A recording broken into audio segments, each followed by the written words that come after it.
Hey guys, it's Ornlu, and unfortunately for you, we are back in the scenario editor.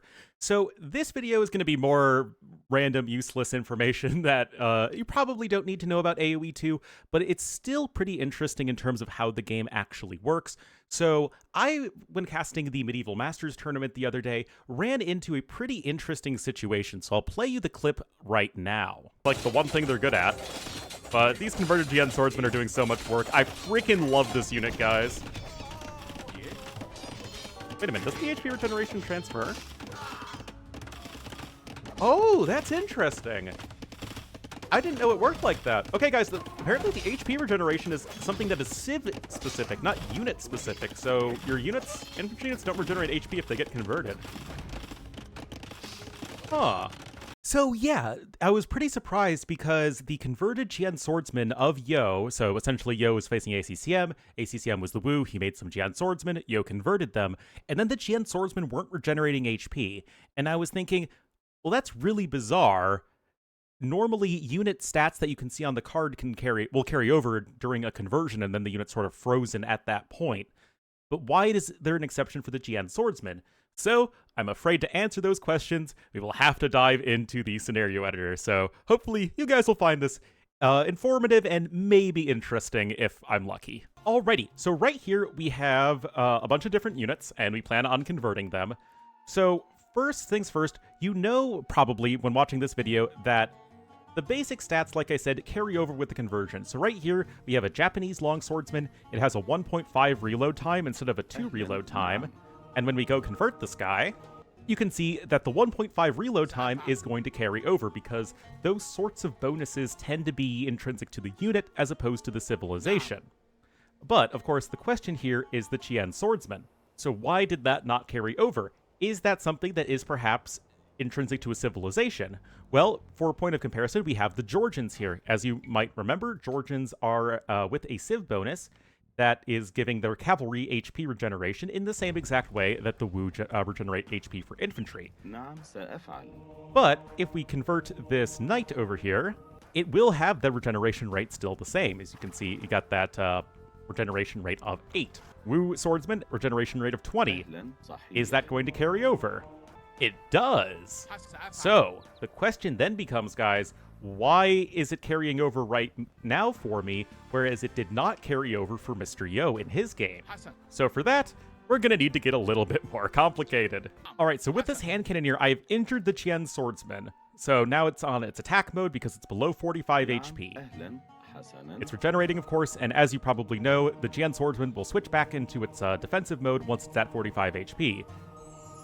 Alright, go away. You can see here, though, boom, as soon as the GN swordsman switches mode, then it loses its HP regeneration because the GN swordsman is now technically a different unit. So you initially get the HP regeneration, but as soon as the GN swordsman changes its mode, it's going to be no longer getting that civ bonus.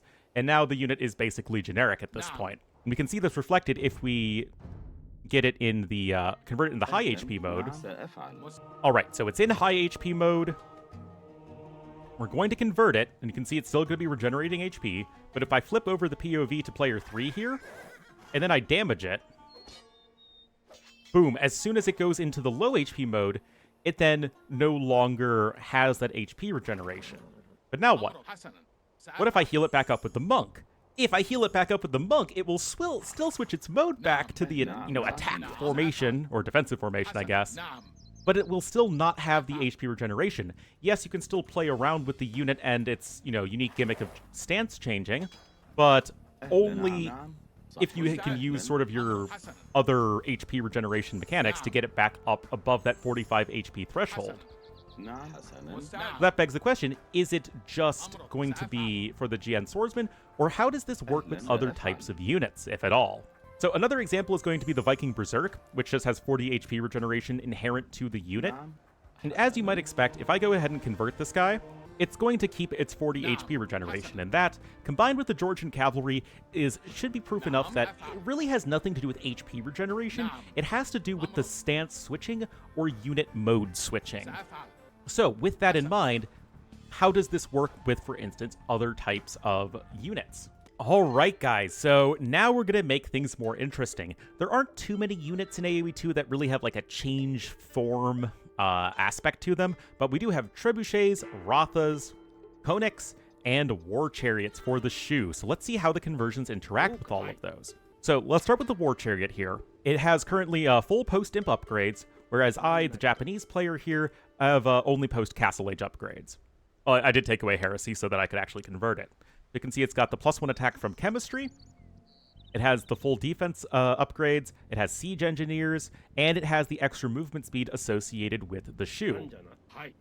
So if I could go ahead and convert this guy, as one would expect, all of these stats should be exactly the same, because that's how conversions work. And indeed that is the case, but as I'm sure you know, the War Chariot has an alternate mode. Well, you might not know it because the unit has hitherto been awful, but if you don't know, now you know. So if I switch mode here, will these stats stay the same? If the logic holds, it actually shouldn't, and I should be getting the upgrades of, my own civ. And there we go, guys. Look at that. We lost chemistry, we lost +4 defense, we lost siege engineers, and we lost this movement speed associated with the Shu. Now our unit is just a lot worse. So we're basically creating a new unit out of our civilization, because we do have +2 defense at this point, so it's not like we lose all the upgrades. We have husbandry research, so we still have the 0.99 movement speed. But we do lose that extra upgrades associated with the Shu. Now, the reason I switched over to Japanese here is I wanted to test it out with the Bulgarian, because if this logic holds, when we convert the Konnik, it has only feudal age upgrade, so it has bloodlines and +1/+1, but that's it. The 2.4 reload time, but if I delete the Konnik, if it was Bulgarian still, it would still have the 2.4 reload time for the dismounted version, but if I do that as Japanese, am I getting a faster reload time for, the Japanese civ bonus? Also, would I be getting the Castle Age Blacksmith upgrades? And as you can see, yes, that is going to be the case. I mean, look at that right there. You can see we now have +2/+2 on our unit, as we basically created a new unit out of nothing. We also got squires, which we wouldn't have had before, and then we have that 1.8 reload time that is coming from the Japanese civ bonus, whereas the Bulgarian player would not have that. So just to round out these tests here, we have the Ratha. It's all going to work exactly the same, guys. It has everything to do with the unit switching. So again, we have only our post-feudal age upgrades on the unit, but as soon as we switch over, boom, we get our Castle Age upgrades, we get Thumb Ring, which obviously Bengalis don't have, and we get Husbandry for our converted Ratha that we have now switched over. And Japanese Trebuchets, we're going to go ahead and convert this guy. It has Kata Peruto, whereas we don't have those Imperial Age texts researched. So it has the 7.5 reload time instead of 10. It has Siege Engineers, but if we switch it back over, and then we go back, it already is showing us that indeed we have lost all those upgrades. And you can see that we have indeed lost what it once had. But if these are brand new units, will they actually start to benefit from any upgrades that we do research? That's sort of the next question. So let's go ahead and see here. This will be rounding out this video. All right, so Konnik converted, has the stats of the Bulgarians. We delete the unit, it turns into the dismounted one, suddenly it's a Japanese unit. Do we start to benefit upgrades? So just do Aegis here, and yes, we do. We literally have created a new unit for the Japanese out of nothingness. So we get Blast Furnace, and boom, now we have our full post-imp upgrades. And as you can see, it's going to be exactly the same here for these other units. So we convert the Ratha, it has the stats from the Bengali player, I switch over, boom, we have the stats for Japanese. And then I go ahead and get Bracer, and now the unit has Bracer. Trebuchet, now it's going to pack up. And then I unpack, and then I get Siege Engineers, and then I can re-upgrade the unit, essentially, as we're both Japanese. So, pretty weird interactions with AoE2, but this is why we love the game and why it's so complicated. But that just leaves one more unit. Oh, rip that War Chariot. One more unit here that does change modes. Alright, the vills are already derping out, but as we can see, villagers indeed are the last unit that really changes form constantly. So, because they're being very uncooperative even with the dummy AI, you can see we got this Bohemian villager here. It's got the extra movement speed and HP associated with the Sanctity and Fervor upgrades. So we're going to convert it over.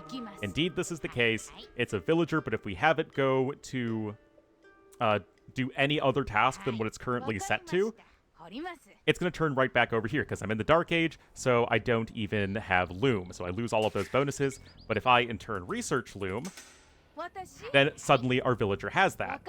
I keep on thinking of other things. I guess there's one last thing to test, and let's see if the Civ bonuses carry over. If I create a new unit, will it have the associated Civ bonus? All right, last test, I promise. All right, we're going to go ahead and convert this villager. All right, so the Celt Lumberjack, with no upgrades, is going to work 26.91 is going to be the work rate. What about if I am switching to the Bohemian villager? Because it's going to be, if it stays with Bohemians, it's going to be a number much larger because this is post-imp, so they have all of the lumber camp upgrades researched. And you can see 26.91, so the Civ bonuses do carry over. As we're literally just sort of creating a new unit of our own, and it breaks all of the rules of conversion where you sort of lose the ability to get upgrades or bonuses. Anyway, guys, that's going to be it for this random little video. It's just something that I interestingly ran into when I was casting with those GN swordsmen, and I thought it would be something that'd be fun to explore for you guys on YouTube a little bit more in depth. Before I go, I do just want to thank, as always, my Patreon supporters, with Dan and Jared in the Great Wolf tier, and then Carolyn, Dieter, Liquid Egg Product, Ryru, and Tandoori in the Dire Wolf tier. Thank you guys all so much for watching. Hope you had fun, and I'll see you guys next time.